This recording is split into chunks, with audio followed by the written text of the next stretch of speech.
Selamat pagi bosku. Selamat pagi. Di pagi yang cerah ini saya mau mereview atau menceritakan sedikit tentang bahan bonsai pertama saya, yaitu sancang. Ini penampakan melingkarnya seperti ini. Ini penampakan dari atas. Ya, ini dari atas. Terus ini dari depan. Dari samping kiri, dari belakang. Ini nanti ada terusan back ya. Ini untuk belakangnya. Dari kiri, ini dari depan lagi. Ini dari atas, penampakan dari atas. Terus ini untuk penampakan akarnya. Akarnya bosku, kita cek akar. Ini akarnya menurut saya ini kayak gini udah termasuk kategori melingkar ya. Akar melingkar udahan, akar muter. Walaupun prosesnya masih di tahap sederhana karena belum sempurna, belum maksimal ya. Ini batangnya dari akar kita batang. Terus ini tangan pertama. Tangan pertamanya ini masih kategori jauh dari sempurna, belum punya bayangan, Terus ini naik. Nah, ini terusan mahkota nanti. Ini terusan mahkota. Itu tangan kedua. Nah, ini tangan keduanya udah membentuk cabang-cabangnya. Oke, nah ini nanti back. Yang ini nanti back nih, ini belakang nih. Terusan belakang nanti kita kawat sebelum membesar.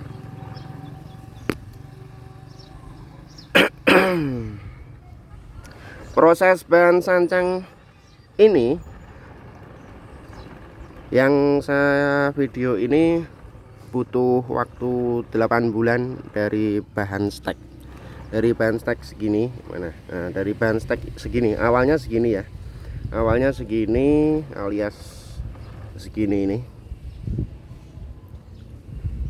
Ini dulu kayak gini, ada kecil saya potong, saya tancapkan ke sini. Terus dia numbuh akar, saya pindah ke polybag. Setelah pindah ke polybag saya besarkan. Setelah saya besarkan, keluar akarnya banyak, serabutnya. Lalu saya program penataan akar sama pertumbuhan. Penataan arah cabang-cabangnya. Setelah 8 bulan pelihara jadilah seperti ini. Nah, cuman ini saya kurang paham tentang kesempurnaan penataan ranting cabang pertama dan cabang kedua. Saya kurang paham ya, masih tahap belajar sebenarnya. Saya itu belum paham tentang bonsai. Jadi di sini saya masih tahap belajar. Jadi dari hasil stek segini, dari segini jadi seperti ini, bagi saya ini udah luar biasa, udah sangat bagus. Dan menurut saya pribadi yang awam tentang bonsai, yang belum paham tentang bonsai, melihat seperti ini udah kepuasan tersendiri karena kita bikin dari nol ya.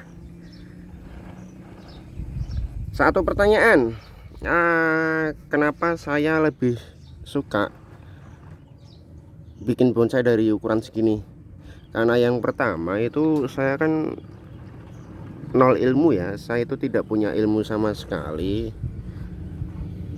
Saya buta ilmu, tidak punya pengalaman, dan saya baru benar-benar baru terjun di dunia bonsai.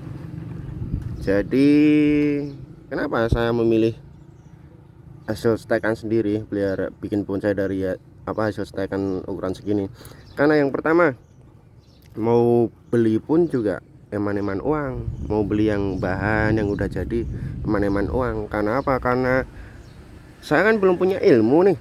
Kalau saya beli kan berarti saya nggak punya, belum tahu cara merawat bonsai. Jadi ketika kita beli tidak punya ilmu, mati kita buang-buang uang. Kalau pemikiran saya segitu, apa kayak gitu. Tapi beda cerita kalau kita nggak punya ilmu, kita tanam sendiri, kita potong, kita tancap, kita stek. Terus ketika udah keluar akar, kita pelihara.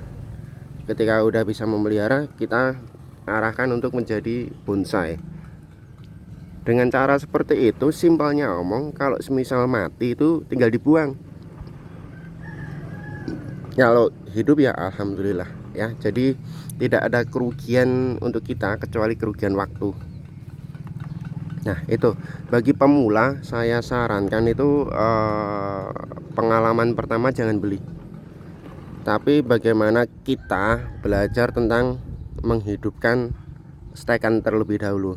Kita potong, kita tancap, belajar tentang cara menghidupkan tanaman. Kalau udah bisa menghidupkan tanaman ya, berarti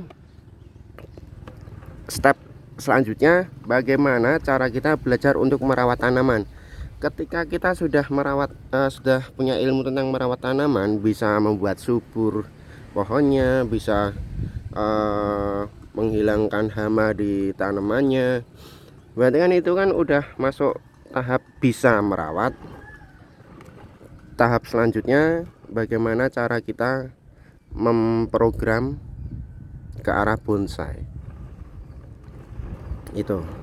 Tapi kalau kita beli jadi ataupun beli bahan dengan harga 100, 200, 500 atau bahkan 1 juta, atau kalau beli jadi itu mungkin di atas 5 juta, ketika kita belum punya ilmu, kemungkinan besar untuk mati itu banyak banget ya, 99% menurut saya. Kalau kita belum punya ilmu tentang cara menghidupkan pohon, alias kita buta ilmu, nol ilmu, itu kemungkinan mati sangat-sangat besar. Karena bonsai itu bukan seperti tanaman biasa yang tinggal tanam, tinggal siram, terus hidup. Tapi kalau bonsai kan butuh perlakuan khusus. Jadi kalau kita beli dengan nominal berapapun itu ketika mati eman-eman banget ya. Menurut saya buang-buang uang, mending buang-buang waktu daripada buang-buang uang.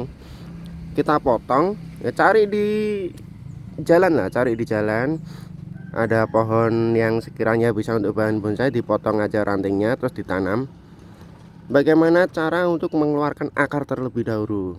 Ketika kita udah menguasai ilmu tentang bagaimana cara mengeluarkan akar, barulah kita ke tahap selanjutnya, cara merawat tanaman ya. Cara merawat tanaman itu dari tanah, pupuk, terus anti hama dan lain-lain ya.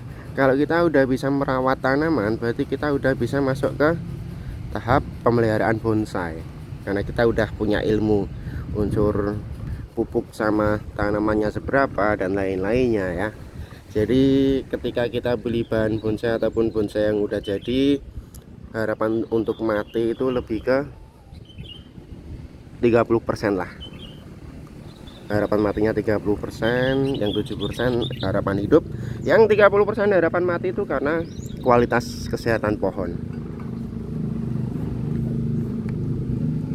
Oke, ini bahan sancang saya yang pertama kali. Ini bahan sancang saya yang pertama kali saya pelihara dari nol brutal, dari bahan segini jadi kayak gini hanya butuh waktu kurang lebih 6 bulan. Ini untuk akar juga kurang sempurna, untuk semuanya kurang sempurna karena di sini saya masih tahap belajar. Jadi masih butuh bimbingan dari teman-teman juga. Bagi teman-teman yang mau kasih saran untuk tanaman ini, nanti bisa komen ya. Harus diapain. Saya harap teman-teman bisa memberikan ilmu yang bermanfaat untuk saya pribadi. Terima kasih.